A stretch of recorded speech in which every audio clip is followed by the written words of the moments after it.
results. I mean, you know, from the point of view of Liverpool, they did what was necessary. From Norwich's point of view, you're coming to the Premier League, going to the European champions, a fantastic team who finished second by losing one game, and it was a terrible start for them, of course. You know, an own goal to put Liverpool 1-0 up when really you want to keep it tight for as long as possible. But Norwich kept their belief. They played out from the back. They created a few chances.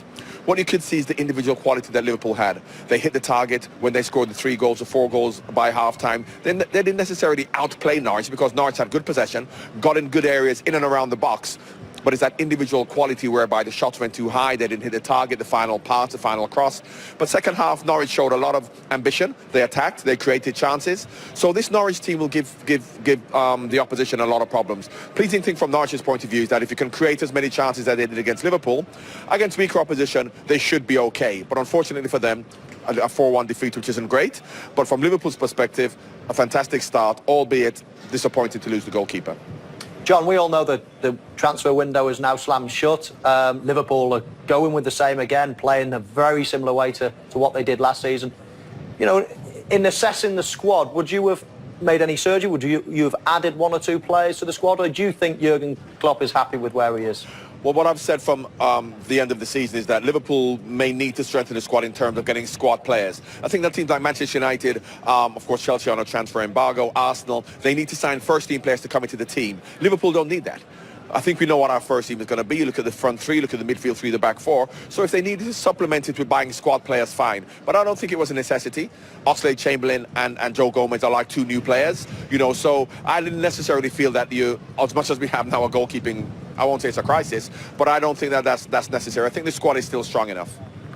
And in terms of Alisson, you could hear Jurgen Klopp's disappointment, understandably, because we've seen how crucial he is. But Adriano's played 125 times in the Premier League before tonight. Was that good business for you? I obviously didn't expect to see him so early. No, you didn't. But of course, and he's a good goalkeeper. However, Alisson has brought a calmness, not just to the team, but to the crowd. You know, himself and Van Dijk have calmed the crowd down when crosses are coming and they're cool. Now, while Adrian is fantastic, he has to now form a relationship with the crowd and the back 4, but hopefully Alisson won't be out for too long. But I'm sure he'll be an adequate replacement because, you know, I've seen a bit of him. He's calm, he's good on the ball, he speaks. So I don't think that that's going to be much of an issue because I don't expect Alisson. I'm hoping for him not to be out for too long. And that perfect start for Liverpool, really. I mean, they would have taken that. The consistency they're going to require now for the season, John? And it's expected because, as I said, the demands that Jurgen Klopp puts on those players to perform in training day in, day out, in matches week in, week out, regardless of whether it's the first game against Norwich, it's against Manchester City or Man United, or it's against Grimsby in a League Cup match. You know, the demands he puts on them to play with intensity and determination, I know they will do. And then you can see tonight the quality that they actually have as well as that determination shone through. John, pleasure to have you with us tonight. Thank you very much indeed. Thank you. All the best. John Barnes live at Anfield. Now, we just want to clear something up before we leave as well. We told you about some of the slight rule changes before the game, one of which is that no longer an attacking team can stand in a defensive wall. However, Tim, when Trent Alexander-Arnold had this free kick, we saw what Liverpool have come up with. Yeah, well, Liverpool put a 3-man wall just in front of Norwich's wall, which is totally legal. He cannot hit this any better. I mean, it was the perfect strike. If you look at Trent after he hits it, he turns away. He's already wheeling away. He thinks he's already scored. That is a great save from Krul. But they get around the rule by sticking the wall just in front of Norwich's wall, which they do it because they want Tim Krul to see it very, very late. But he does, and he makes a great save. But if you look at Trent here, when we play it again, we look at Trent, he's wheeling away. He thinks he's scored. He gets it past at a great height, and Tim Krul pulls off a magnificent save. Yeah, I mean, his goalkeeper's side, you're always expecting your goalkeeper to save it at that side, but he must see it late, and he hits it with a lot of pace. So fair play to Tim Krul. You know, he saw 4 balls whiz past him in the first half, and he's managed to keep them out in the second half. It was a good performance. So 1 game in, and we still have plenty of mouth-watering games, of course, to come. Probably it's half a glance, you know, as he's on his way to take his first touch. Just a little one, just to check where the goalkeeper is more than anything. And then it's a case of hitting the target, making the goalkeeper save it. Yeah. I always think in those positions. I mean, if they keep feeding like this, he will find a lot of chances, similar chances, because in the Premier League you have so many teams that try to play high defence line, and to have somebody like him that moves in the space so well, he will be. I do think you're right, though. I think Jean's right. Although plenty positives in that respect from them. Yes, they'll get goals. They will be judged on how many they concede. It's no use getting beat 4-1, 3-2, 4-3, 5-2, 2-1. Getting goals, but conceding too many. So they'll have to shore up their defence a little bit, I think. They'll have to be more difficult to play against. And then try and it's difficult to balance it. It's difficult to balance it. It's not easy.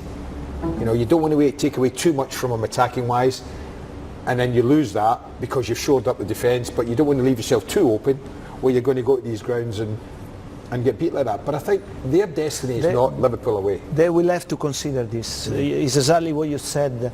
It's about balance, you know, because as I said before, in the Championship, you can afford to be a little bit more balanced, you know, towards the end of towards the offensive side, because you know that with your quality you're going to score more goals. But in the Premier League, it's going to be so different. So in the end of the day, they will have to find a solution, because otherwise it's going to be difficult. It's in the various different places that you did. I had more brains than I did. Exactly. 4-1 tonight. Here is the manager of the European champions. Jurgen, very nice start. You'll be very happy, particularly with the first half when they look very sharp. Yeah, absolutely. I think we looked for 60 minutes pretty much very sharp. That's absolutely what you want to see, and then it's clear. Then you have to play a little bit. Well, we have to control the game a bit more than we did, and I have to say, but they have Norwich. And all my respect, they stayed cheeky. They didn't care about the result. They just enjoyed their football. And then we had not enough possession in that period. Actually, we had, I think, start of the second half immediately we could have scored number 5 and maybe 6. Didn't do that. Then they scored their goal, and we were never in danger really. But we had to work a lot to keep the result like it was. And it was, of course, everything was good apart from the Ali situation. Is just madness, but yeah, that's how it is.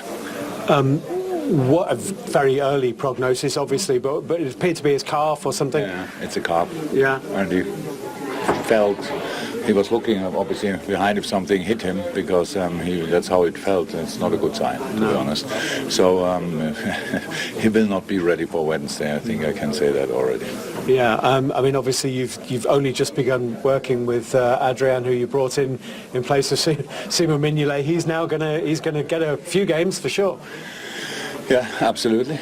So it's good. He was completely relaxed and did the job what he had to do. It's a good goalie for us. So you see it in possession. He's really calm, and I think that's really important. Of course, shot stopping is always the most important thing, but he's good in that. So we knew that from the time at West Ham. That's why we signed him, and so now he's in charge. That's how it is, and good for him. But of course, the little problem is what we have, that Queeve Keller is back in training, but after his broken hand, he probably needs still a couple of days. So we have to think about what we can do there. Because all your next goalkeepers are very young.